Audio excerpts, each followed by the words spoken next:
तो hello guys, welcome to our channel Siddharth vlogs. So आज है भाई डे 2 ऑफ द किसान मेला। आज जो है मैं ज़्यादा से ज़्यादा एक्सप्लोर करूँगा शॉप्स को, बट मेरा जो मेन इन्फॉर्मेशन रहेगा वो ये रहेगा ज़्यादा से ज़्यादा किसानों से मिलें और किसानों से जो हम डेटा कलेक्ट करें। एक चीज़ और मैं दिखा देता हूँ, आज देख सकते हो भाई जैसे जैसे दिन जो है ख़त्म हो रहे हैं किसान मेला की, कितनी भीड़ हो रही है। एक बार मैं अपने कैमरामैन भाई से कहूँगा थोड़ा सा एक बार ओवरव्यू लेके दिखाएँ। ये देख सकते हो भाई कितनी भीड़ है, और इधर की साइड भी थोड़ा दिखा देना। ये देख सकते हो भाई कितनी भीड़ हो रही है।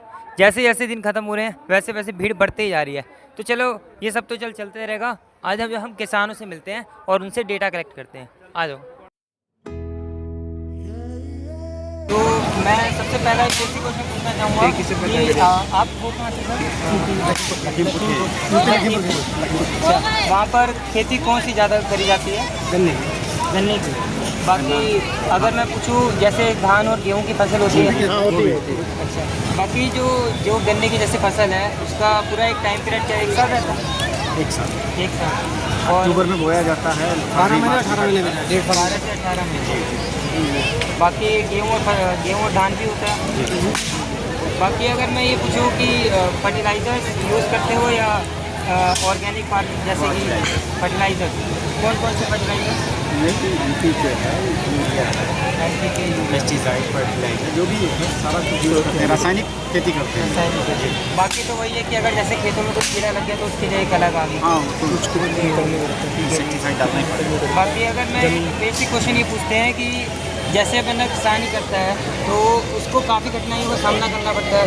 कई बार ये होता है कि बंदे को लोन भी लेना पड़ जाता है। तो ऐसी क्या क्या कठिनाइयों का सामने जो है करना पड़ता है, मैं थोड़ा सा इसको विस्तार पूर्वक जानना चाहूँगा।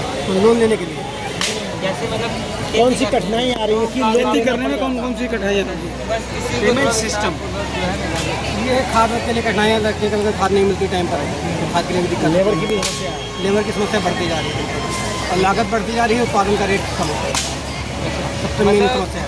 अगर मैं ये देखूँ तो जितना पैसा लगाया जाता है उतना वापस नहीं आ रहा, उतना नहीं आ पाता। वापस नहीं हो पा रहा है। मौजूदा समय में खेती घाटे का सौदा साबित हो रहा है।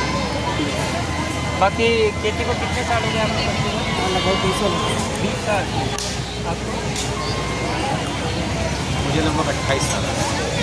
बाकी कैसा क्या एक्सपीरियंस रहा? मतलब ये देखा जा रहा है कि खेती करते हैं मगर इतना मुनाफा नहीं हो पाता, फिर भी मतलब इंसान खेती करता है, तो इसके पीछे का क्या कारण है? महंगाई जाएंगे काम तो करना ही होगा। कभी घाटा ऐसा है ना, कभी घाटा होता है तो कभी कुछ लगता है कि रिटर्न मिल गई, लेकिन ये दौर चल रहा है 5-6 साल से, घाटे का ही चल रहा है। 5-6 साल से दौर चल रहा है, ये ज़्यादा नुकसान का चल रहा है। उससे पहले ठीक था। देख सकते हैं भाई, देखो भले जितनी भी मतलब कठिनाइयाँ हैं, मगर ये किसान लोग जो है हमारे देश के लिए कितनी मेहनत करते हैं, आप वो चीज़ देख सकते हो। बाकी मैं ये जानना चाहूँगा कि आपको किसान मेले में आते हुए कितना टाइम मिल रहा है? 7-8 साल 7-8। इसमें तो लगभग ज़्यादा हो गया। आपको? हाँ, 3-4 साल हो गए साथ। बाकी इस किसान मेले से आपको कुछ फ़ायदा मिला है? बिल्कुल मिलता है, कुछ ना कुछ नई टेक्निक देखने को मिलती है। हाँ, इम्प्लीमेंट वगैरह देखने को मिल जाती है। आपको बस ये मतलब देखो, ये एक मेन चीज़ हम देख रहे हैं कि भाई किसान मेले का फ़ायदा होता तो है, किसान लोगों को नई नई टेक्निक्स के बारे में जानने को मिलता है। बाकी जो यहाँ के बीज हैं वो काफ़ी फ़ायदेमंद रहते हैं। तो मैं ये चीज़ पूछना चाहूँगा कि जैसे यहाँ पंचनगर के बीज हैं, तो क्या आप वो चीज़ यूज़ करते हो? हम पन्नगर के ही बीज लेते हैं, बाकी आउटलेट में जो लेते हैं वो ज़्यादा महंगे पड़ते हैं। तो हम एक्चुअली लेने आते हैं पन्नगर के ही बीज लेते हैं, जो यहाँ यूनिवर्सिटी निकलते हैं वो सस्ते भी पड़ते हैं, वही लेते हैं, पौधे भी और बीज भी लेते हैं। बाकी और कि मैं ये चीज़ें जानना चाहूँगा, जैसे कि खेती करते हैं तो जो मतलब लास्ट में प्रोडक्ट आता है, जैसे गेहूँ आ गया और धान आ गया, तो वो चीज़ तो मिलों में जाके बेचना ज़्यादा सही रहता है या सरकारी में? सरकारी में बिकता ही नहीं है। सरकार केवल दावे करती है कि मैं MSP खरीद रहा हूँ, कहीं पर से कभी भी नहीं बिकता है। हमारे वहाँ जिस जगह से हम बिलोंग करते हैं वहाँ पर आज की तारीख में धान 1400-1500 रुपये के रेट मिलता है, लेकिन सरकारी आंकड़े में वो 23 से 70 रुपये मिलता है। सिर्फ व्यापारियों का बिकता है, किसानों का। भाई देख सकते हो तो पता नहीं, तो किसान अपनी फसल रख नहीं पा रहा है ना, तुरंत काट के बेचनी पड़ती है, तो हमें सरकारी दाम नहीं मिल पा रहा। सरकार का कोई सिस्टम ही नहीं है। अगर किसान रोक भी लेगा तो भी नहीं बेच पाएगा, केवल आंकड़ों में सरकार आज कटा है और उनका सेंटर ये 15 दिन के बाद चालू होगा, हमें पैसे की आवश्यकता आज है, मैं क्या करूँ? ये फसल हमारी आज कट रही है, मैंने 15 दिन 1 महीने बाद चालू होगा सेंटर, तो हम कहाँ पर बेच पाएंगे? हम अगली खेती कहाँ से करेंगे? बाकी ये चीज़ भी देखी गई है, यही घाटा हुआ।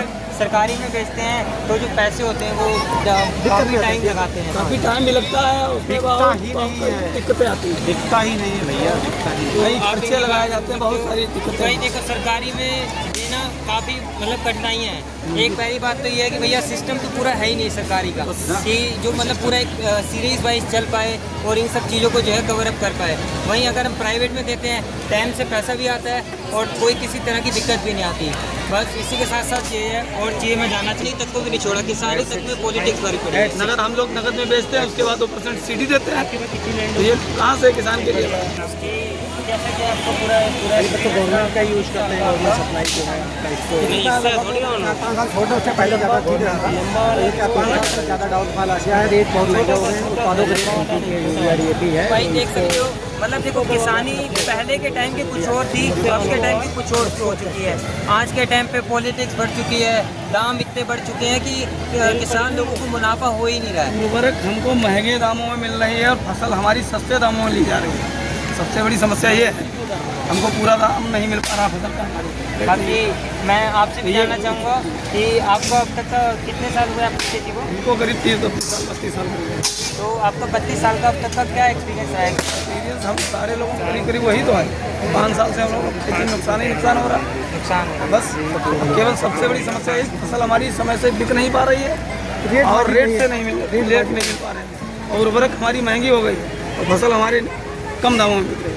मतलब एक अगर मैं देखूं तो जो आज के टाइम की जो किसानी में खेती है उसमें 4-5 सालों से यही हो रहा है कि जितनी लागत लगा रहे हैं उतना मिल ही नहीं रहा मुनाफा। बस यही है भाई, लागत लगाते जा रहे हैं, देश को जो चीज़ है वो देते जा रहे हैं, मगर जो फसल है वो इतने सस्ते दामों में बिक रही है इनकी कि उनको इतना कुछ मिल ही नहीं पा रहा है। कुछ इनसे इस युवा किसान से भी कुछ जानकारी लीजिए। आप भी खेती करते हो? करते नहीं, मतलब मेरा बेटा है। कैसा लगता है आपको आपके पिता की खेती मदद करते हो आप? बाकी कौन कौन सी खेती करते हैं और कितने जमीन है? धान गेहूँ गन्ना, बाकी कितनी खेती करते हैं?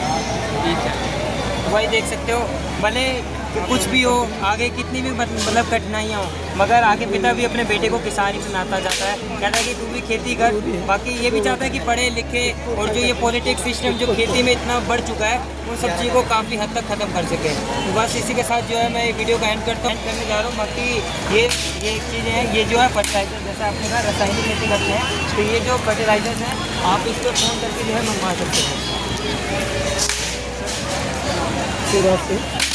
Okay, thank you. बहुत बहुत धन्यवाद आपका जो आपने इतना समय दिया।